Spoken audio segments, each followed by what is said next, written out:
وسلم على رسوله النبي الأمين المكين الحنين الكريم الرؤوف الرحيم أما بعد فأعوذ بالله من الشيطان الرجيم بسم الله الرحمن الرحيم وما آتاكم الرسول فخذوه صدق الله العظيم وصدق رسوله النبي الأمين سبحان اللہ. ونحن على ذلك لمن الشاهدين والشاكرين والحمد لله رب العالمين.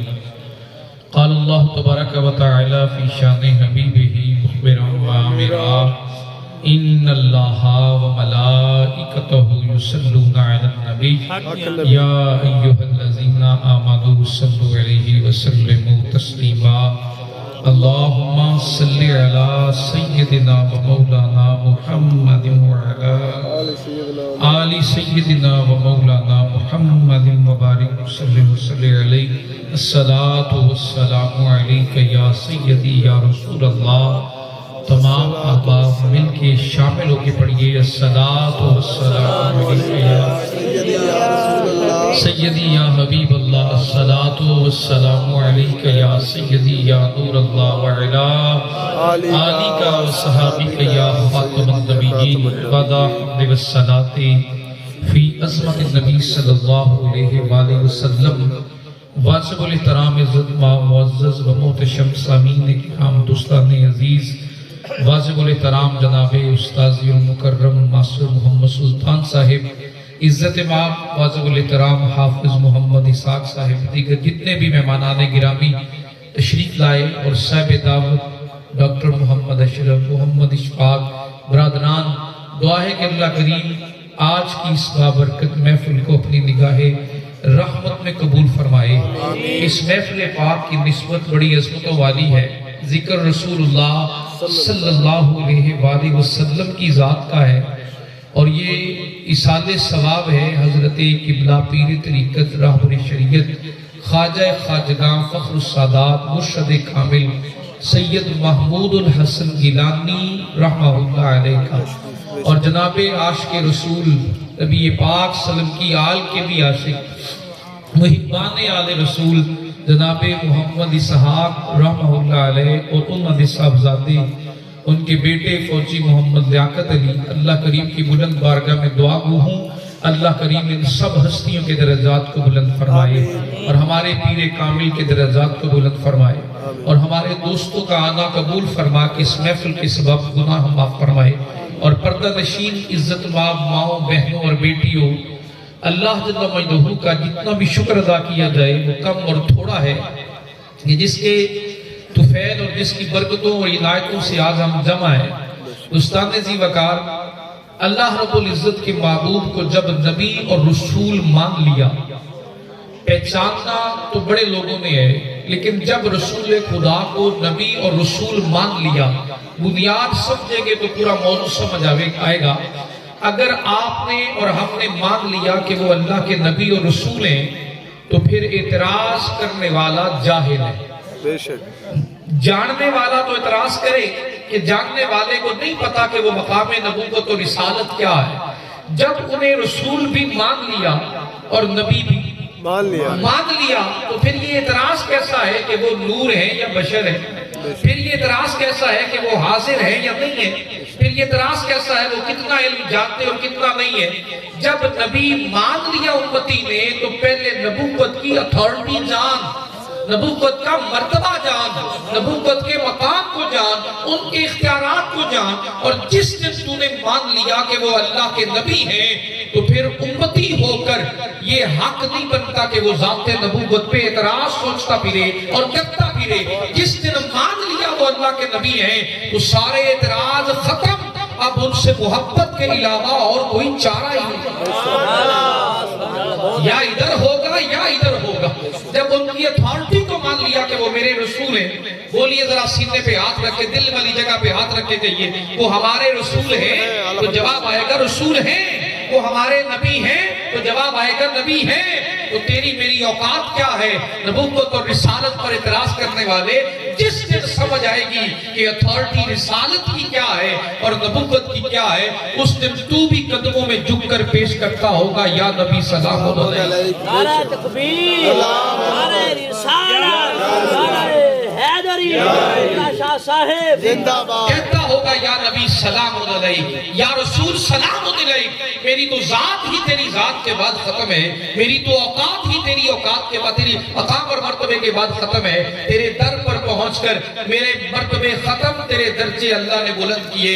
پھر وہی مقام ہے کہ جہاں رسول پاک سب سے بلند نظر آتے ہیں. زمین والوں کی تو حیثیت ہی کوئی نہیں ہے، لا مقام والے نے بھی اپنے محبوب سے محبت کے اظہار میں کوئی اتھارٹی اور درجہ کم نہیں کیا. قریب آقا نماز پڑھ رہے ہیں، نماز جماعت کروا رہے ہیں، آپ مسکرائے. صحابہ نے نماز ادا کر دی. نماز ادا کرنے کے بعد ایک صحابی نے پوچھا یا رسول اللہ صلی اللہ علیہ وآلہ وسلم، آپ نماز میں مسکرائے کیوں؟ آپ نے نماز پڑھتے ہوئے ہنسے کیوں؟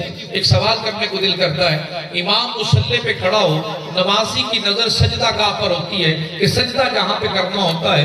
تو سوال کرتا ہوں کیسے سجدہ گاہ پہ دیکھنے والے نے نبی کے چہرے کو دیکھا، کیسے دیکھ لیا؟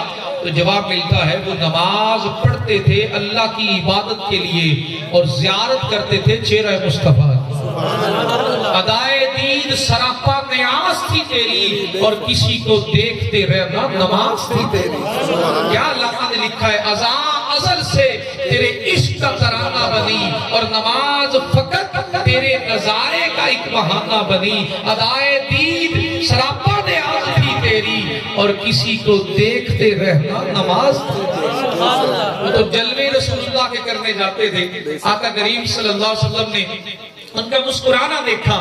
میرے نبی نے نہیں کہا کہ تم نے مجھے مسکراتے ہوئے کیوں دیکھا، نماز پڑھتے رہتے. اس کے پیچھے ایک چھوٹا سا واقعہ جو شامل کرتے ہیں. جب اہل مکہ نے سوچا کہ 313 مسلمان ہو گئے مدینے میں، تو ہم چلتے ہیں مدینے پہ حملہ کرتے ہیں اور سارے مسلمانوں کا خاتمہ کر کے ہم تعداد میں زیادہ ہیں 3 دن مدینے میں جشن منائیں گے. کتنے دن؟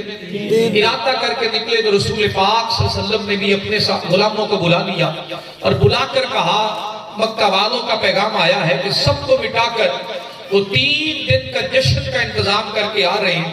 ناچنے والیاں بھی ساتھ ہیں، بجانے والے گانے والے بھی ساتھ ہیں، تمہاری کیا رائے ہے؟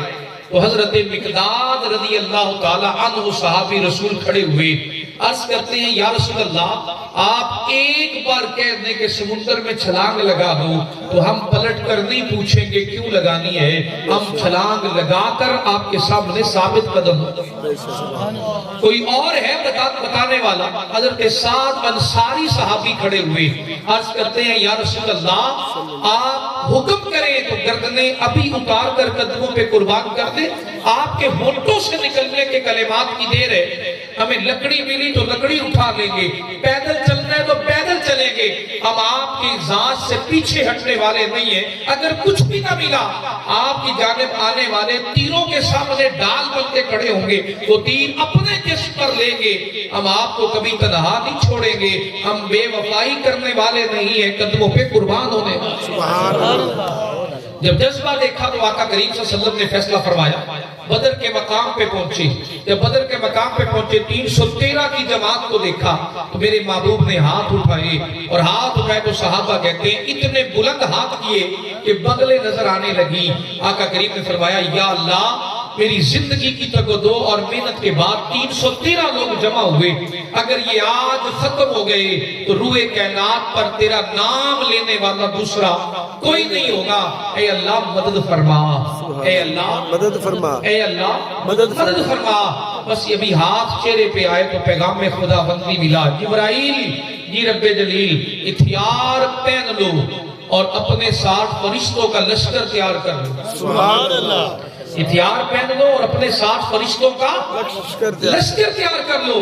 باری تعالیٰ لڑنے کے لیے تو بنے نہیں ہیں، کہا نہیں بنے ہو تو کوئی بات نہیں ہے. آج بلانے والے محبوب نے جو بلایا، مچھلی کو پانی سے نکال لے تو مر جائے گی، انسان کو پانی میں ڈال دے تو مر جائے گا. دونوں کی ساخت ہی الگ ہے، وہ پانی میں رہنے کے لیے بنی ہے، یہ خشکی میں رہنے کے لیے بنا ہے. تو فرشتے تو لڑنے کے لیے بنے ہی نہیں ہے. نہ فرشتوں کی یہ خوراک ہے، نہ فرشتوں کی کوئی جنگی ٹریننگ ہے. فرشتوں کی خوراک میں سے کیا ہے؟ فرشتوں کی خوراک اللہ کا ذکر ہے، وہ جتنا اللہ کا ذکر کرتے ہیں وہ اتنے سیراب ہوتے رہتے ہیں۔ اللہ کے ذکر میں ہی ان کی ساری کی ساری زندگی اور سارا کا سارا ذہن دین، سارے معاملات زندگی ذکر الہی میں چل رہے ہیں۔ تو فرشتوں سے کہا ہتھیار پہن لو۔ بلایا کس نے ہے؟ میرے معبود نے بلایا ہے، چاہے لڑنے کے لیے نہیں بنے پر تمہیں جانا ہوگا کہ میرے مصطفیٰ کریم نے بلا لیا۔ فرشتوں کے ساتھ جبرائیل امین زمین پر اترے، جنگ ہوئی۔ صحابہ کہتے ہیں تلوار اٹھاتے ہی تھے کہ گردن کٹ جاتی تھی۔ آقا کریم صلی اللہ علیہ وسلم کو فتح ہوئی۔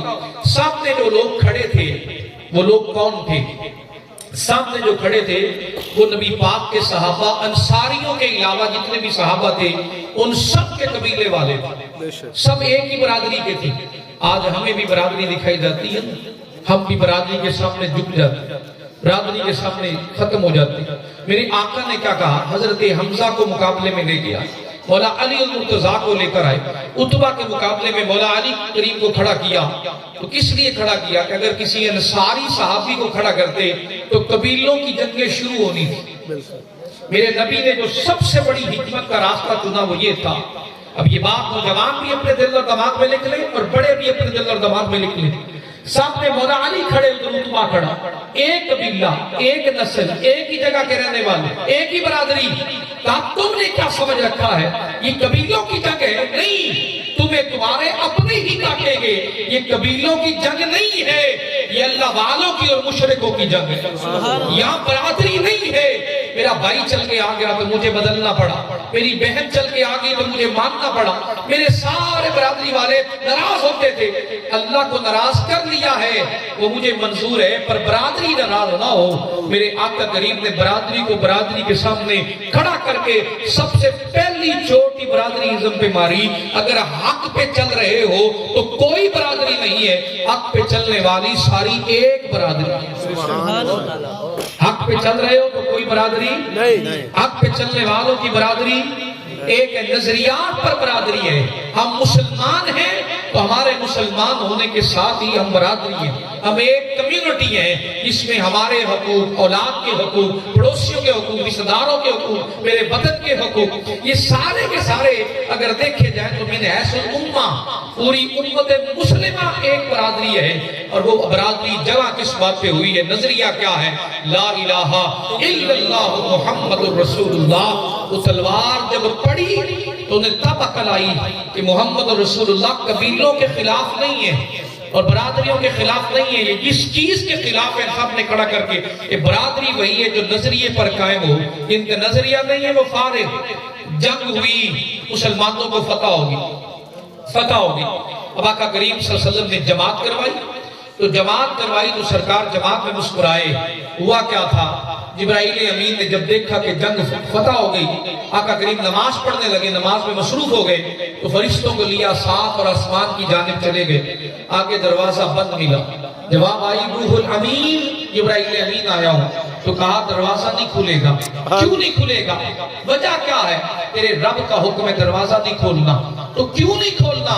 جواب آیا جنہوں نے تجھے زمین پر بلایا ہے ان سے پوچھے بغیر آ رہے ہیں، اللہ ان سے پوچھے بغیر۔ یہ ہے اتھارٹی نبوت کی، جہاں جبرائیل جیسے طاقت والے فرشتے بھی بغیر پوچھے جائیں تو بارگاہ خدا بندی سے جواب آتا ہے پلٹ کر واپس تیرے رسول پہ جاؤ، اگر کوئی اجازت دے دے دروازہ بھی کھلا ملے گا، واپس آ جانا، اگر اجازت نہ ملے تو دنیا میں رہ جانا۔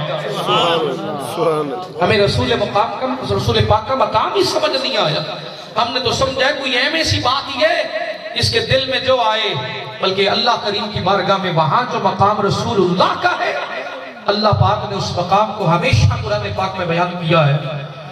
خدا فرمایا محبوبا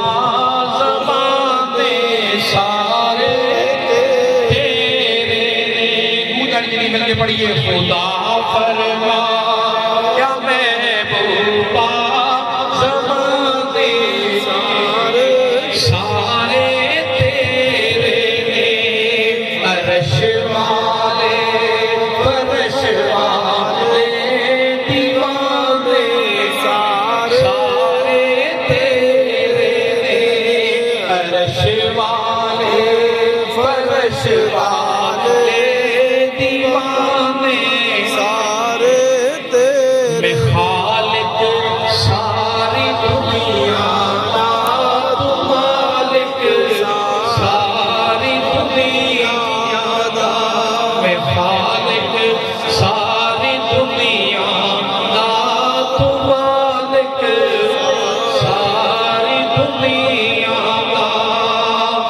سے منگتے نو نہ موڑی خزانے سارے تیرے عرش والے فرش والے دیوانے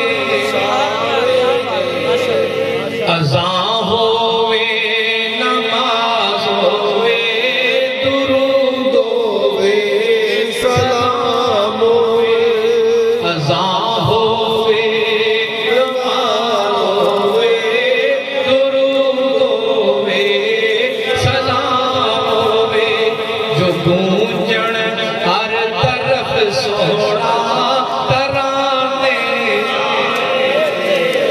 جو گونجن ہر طرف سونا ترانے سارے تیرے عرش والے فرش والے دیوانے سارے تیرے جدوں ول عصر کے چھڑیا تے جھگڑا کی باقی جدوں ول عصر کے چھڑیا تے جھگڑا کی باقی جو گزرے تھے جو گزرن گے زمانے سارے تیرے جو گزرے تھے جو گزرن گے زمانے سارے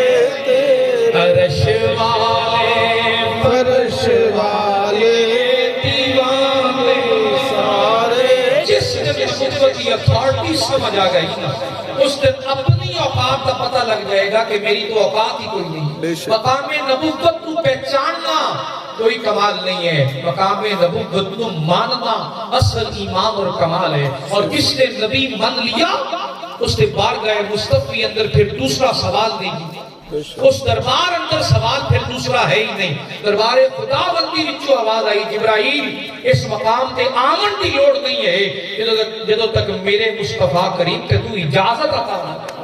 عاشقان مصطفیٰ دربار رسالت کا مقام کیا ہے؟ آقا کریم صلی اللہ علیہ وآلہ وسلم کی بارگاہ میں ایک صحابی آئے